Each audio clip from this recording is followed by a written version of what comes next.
Finding a new place for Edinburgh Rugby to call home is an issue that has long troubled the heads of Scottish rugby.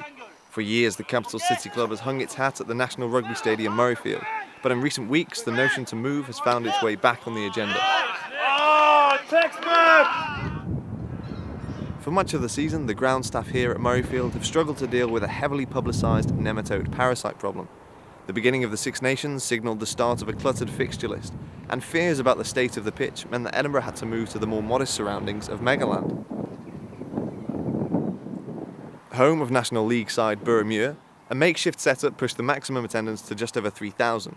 In terms of facilities, it may have been a shock to the system, but for the club it provided a rare opportunity to reach a capacity crowd and create some real atmosphere around the ground. While the 31-25 victory certainly helped, the return to a more intimate setting seemed to be a universal hit and reignited a longing for a home of their own. Yeah, I think the positives came from the players. I think feeling that the supporters were closer to the ground, obviously to the action. I think the supporters felt part of the game.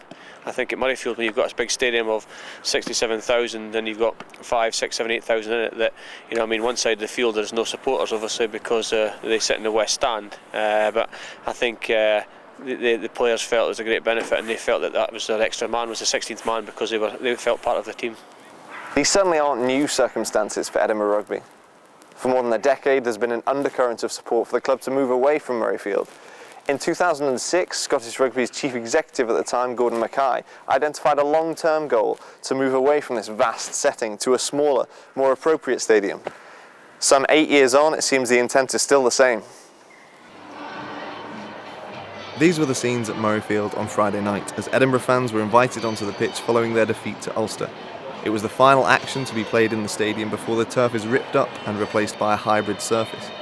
Asked whether they would be in favour of a move to a stadium of their own, the message from the fans was clear. It would be handy, as long as we have the facilities like here, first rate. Maybe 8-10,000 seater stadium, fill it in Heineken Cup days, see what we can fill out for the rest of the year, and then hopefully it'll get the team closer to the pitch.